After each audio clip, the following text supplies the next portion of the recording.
परम शांति। जैसे अभी धरती पर गंगा मैया, गंगा नदी के रूप में जो पूजा होती है, वो गंगा मैया की उसकी असली कहानी मैं बताऊं। शास्त्रों में पूरा वर्णन नहीं है उसके।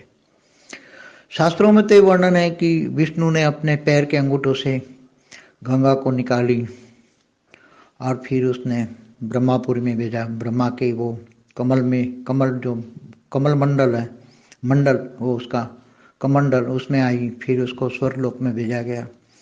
स्वर्गलोक से श्राप मिला। फिर धरती पर मनुष्य रूप में आई। जैसे भीष्म पितामह की माँ बनी, उसने अपने 7 संतानों को भी नदी में डाल दिया।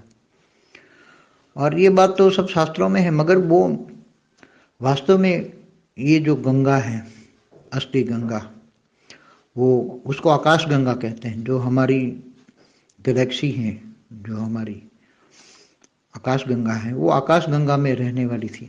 आकाश गंगा में रहती थी वो। हमारे आकाश गंगा में रहने वाली वो हमारे ब्रह्मांड में आई।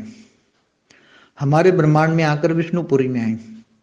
तो उसने विष्णुपुरी में आई तो विष्णु को मिली। फिर विष्णुपुरी ने कहा स्वर्ग का उद्धार करो, ब्रह्मा के पास जाओ, जरा स्वर्ग का उद्धार करो।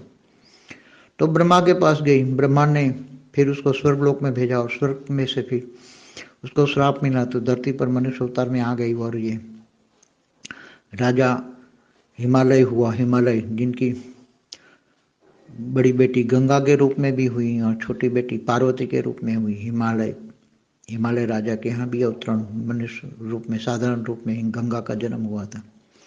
तो साकार में आ गई। तो साकार में आई तो उसी टाइम पर जो अनेक गैलेक्सियों से लोग आते जाते रहते थे, उसके साथ उनकी कई सहेलियां भी थी गंगा के साथ, जो गैलेक्सी से आई, हमारी आकाश गंगा से आई। तो वो उनके साथ उस जो मंदाकिनी हैं, या उसके जो गंगा के साथ जो जुड़ती नदियां हैं जो भी, उसके साथ जो नाम है वो, तो मंदाकिनी जो नाम है वो हमारी आज की जो साइंस वाले एंड्रोमेडा गैलेक्सी कहती हैं, वो गैलेक्सी से आई हुई वो मंदाकिनी है। तो वो गैलेक्सी का नाम था मंदाकिनी। ऐसे कई हमारे क्लस्टर ऑफ गैलेक्सी थे, उनको हम निहारिका कहते थे। शास्त्रों में लिखे हैं क्लस्टर ऑफ गैलेक्सी, मैंने कई गैलेक्सियों का समूह, कई आकाश गंगा मिलके एक निहारिका बनती थी। तो ये कई दूर दूर के गैलेक्सियों से, निहारिका से भी आती थी हमारे, और फिर उनके साथ आ गई थी गंगा के साथ। कहीं उनकी सहेलियां भी आकाश गंगा जब थी, आकाश में गंगा थी, तब से आई थी इस ब्रह्मांड में। इनके साथ अनेक कई सहेलियां आई थी, और वो भी धरती पर आके अनेक रूप में वो भी साधारण कहीं ना कहीं मनुष्य बन जाते हैं। तो ये सब मनुष्य क्यों बन जाते हैं? दूसरी, अब साधारण तो नहीं है, उसको गंगा को साधारण तो नहीं कहेंगे। वो ऊपर से स्पेस से आई है, मतलब आकाश गंगा से आई है, तो कम से कम अच्छी क्वालिटी की पावर है, अच्छी क्वालिटी देवी है। उसको महागंगा कहते हैं कई लोग, महागंगा, साधारण नहीं है। तो जब वो धरती पर आई तो उसने पहली बार जब शंकर की जटाओं से निकली, उसको शंकर की जटाओं में उतारा गया, क्योंकि इसका वेग मतलब उसका पावर, ऊपर से वेग माना उसके पावर को धरती पर कोई उतार नहीं सकता था, धारण नहीं कर सकता था। इसलिए शंकर ने पहले अपनी जटाओं में उसको उतारा, उसके पावर को उतारा जटाओं में, फिर धीरे धीरे करके नीचे उतारा।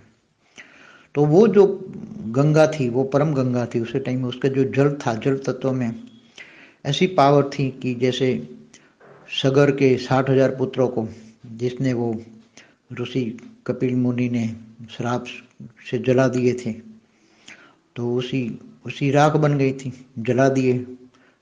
तीसरे नेत्र खोलकर आग में जला दिए 60,000 पुत्रों को सगर के। तो उसकी राख बन गई थी। तो राख माना एक डीएनए, उसका एक कण पड़ा था, उसमें से वो सागर के 60,000 पुत्र जीवित हो चुके, जितनी उसमें शक्ति थी। तो सागर के पुत्रों को जीवित करने के लिए भागीरथ ने धरती पर गंगा को उतारा। तो उसमें कितनी शक्ति होगी अब देखो। उसी टाइम जब गंगा धरती पर उतारी गई तो उसके जल तत्वों में भी कितनी ताकत थी। फिर धीरे धीरे, बहुत टाइम हो गया, धीरे धीरे स्थूल शक्तियां भी खत्म हो गई, सूक्ष्म शक्तियां भी खत्म हो गई, सब कुछ खत्म हो गया और एक साधारण मनुष्य बन गए। वही गंगा एक साधारण हिमालय की पुत्री के रूप में अवतरण हुई। फिर भीष्म पितामह की माँ बनी, गंगा बन गई साधारण। फिर आपको कई धरती पर उसके अवतार मिलेंगे कहीं ना कहीं आपको। परम शांति।